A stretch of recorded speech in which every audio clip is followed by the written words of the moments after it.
नमस्कार मंडळी, मी प्रिया. तुमचं स्वागत आहे पेनफुल डिलाइट्स या माझ्या चॅनलवर. मार्गशीर्ष गुरुवारचा शुभ दिवस आणि आज आपण नैवेद्यासाठी बनवणार आहोत एकदम रबडी सारखी घट्ट मलाईदार दुधीची खीर.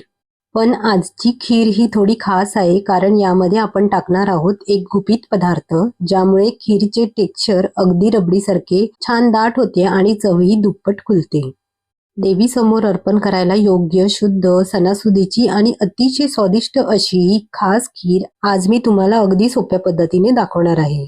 तर चला त्या गुपित घटकासाठी रबडीसारखी दुधीची खीर बनवायला सुरुवात करूया. इथे मी 300 ग्राम दुधी घेतला आहे. हा दुधी मी स्वच्छ पाण्याने धुवून घेतला आहे. आता आपण ह्याची साल काढूया. खीर बनवण्याआधी दुधीचा थोडासा तुकडा खाऊन बघा. जर तो कडू निघाला तर दुधीची खीर बनवू नका. साल काढून झाल्यानंतर दुधीचा पुढचा भाग आणि मागचा भाग कापून घ्यायचा आहे. त्याचबरोबर दुधीचे असे मोठे तुकडे करायचे आहेत. आता ह्याला मध्यभागी कापून घ्यायचे आहे आणि मधला बियांचा भाग काढून टाकायचा आहे.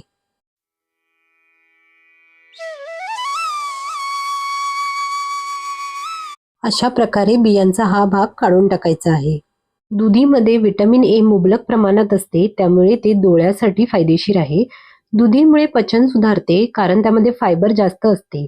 दुधी वजन कमी करण्यास मदत करते कारण त्यामध्ये कमी कॅलरी आणि जास्त पाणी असते. पोटॅशियम आणि अँटीऑक्सिडंट्समुळे दुधी हृदयासाठी चांगला आहे. व्हिटॅमिन सी आणि बीटा कॅरोटीन असल्यामुळे यामुळे रोगप्रतिकारक शक्ती वाढते. आता दुधी काळी पडू नये यासाठी त्याला आपण पाण्यामध्ये ठेवूया. आता एका मोठ्या परातीत किंवा एका मोठ्या ताटामध्ये दुधी किसून घ्यायचं आहे. दुधी किसताना किसणीच्या मोठ्या भागाचा वापर करा जेणेकरून किस मोठा पडेल.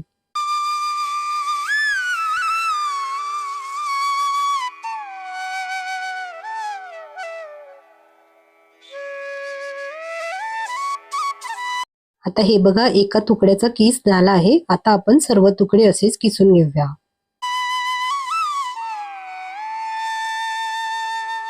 आपला दुधी किसून झाला आहे. आपण पुढची कृती करूया. एका मोठ्या कढईमध्ये 2 मोठे चमचे तूप घालूया. आता यामध्ये कापलेले काजू, बदाम आणि चारोळी लाल होईपर्यंत परतवून घेऊया.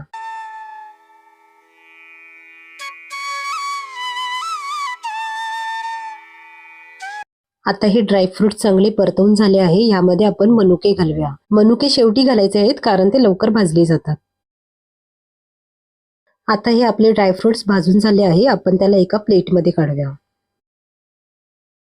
आता त्याच कढईमध्ये आपण दुधी भाजून घेऊया. 5 ते 6 मिनिटं आपल्याला ही दुधी या तुपामध्ये परतवून घ्यायची आहे.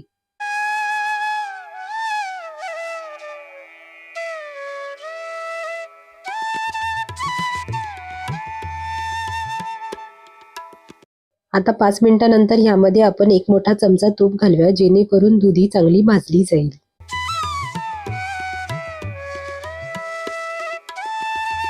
आता दुधीमधले पाणी हे आटले आहे.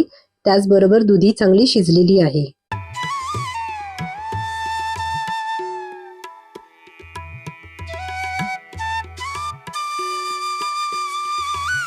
असा एक तुकडा घेऊन चेक करायचं की दुधी शिजली आहे की नाही.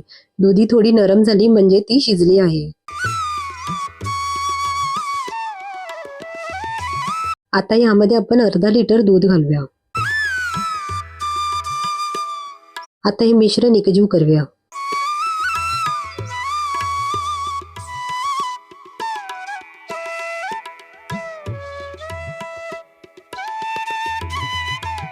आता ही खीर दाट कशी होते त्यासाठी आपण एक सिक्रेट पदार्थ वापरणार आहे, तो बघा. इथे मी 3 मोठे चमचे मिल्क पावडर घेतली आहे. यामध्ये आता आपण 3 मोठे चमचे दूध घालूया. आता हे मिश्रण एकजीव करूया. ह्याच्यामध्ये थोड्या पण गुठळ्या राहिल्या नाही पाहिजे. आता हे मिश्रण आपण पॅनमध्ये घालूया. आता मध्यम आचेवर ही खीर आपल्याला शिजवायची आहे. हे बघा, 5 मिनिटांनंतर ह्याला उकळी आली आहे. यामध्ये आपण आता ड्रायफ्रुट्स घालूया. ही खीर स्टीलच्या भांड्यात, नॉनस्टिकच्या भांड्यात किंवा कुकरमध्येही करू शकता.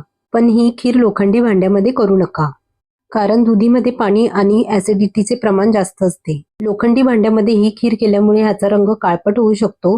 तसेच ही खीर थोडी कडवट किंवा मेटॅलिक होऊ शकते.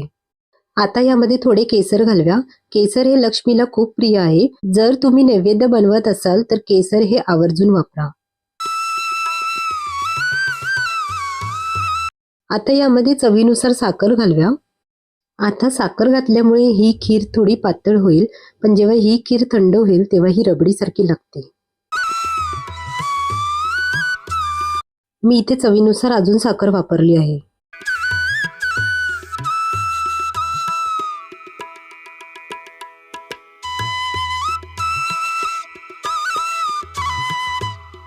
ही खीर थोडी दाट होण्यासाठी मी यामध्ये अजून 2 मोठे चमचे मिल्क पावडर आणि थोडे दूध घालून हे मिश्रण यामध्ये टाकले आहे. म्हणजे टोटल 5 मोठे चमचे मिल्क पावडर आणि थोडे दूध यामध्ये मी टाकले आहे.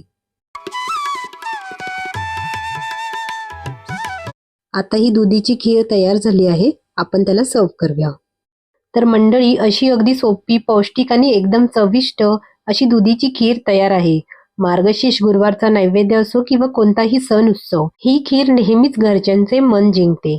जर ही रेसिपी आवडली असेल तर माझ्या व्हिडिओला लाईक करा, शेअर करा आणि चॅनलला सबस्क्राईब करायला विसरू नका. पुन्हा भेटूया अशाच नवीन रेसिपी सोबत. तोपर्यंत धन्यवाद.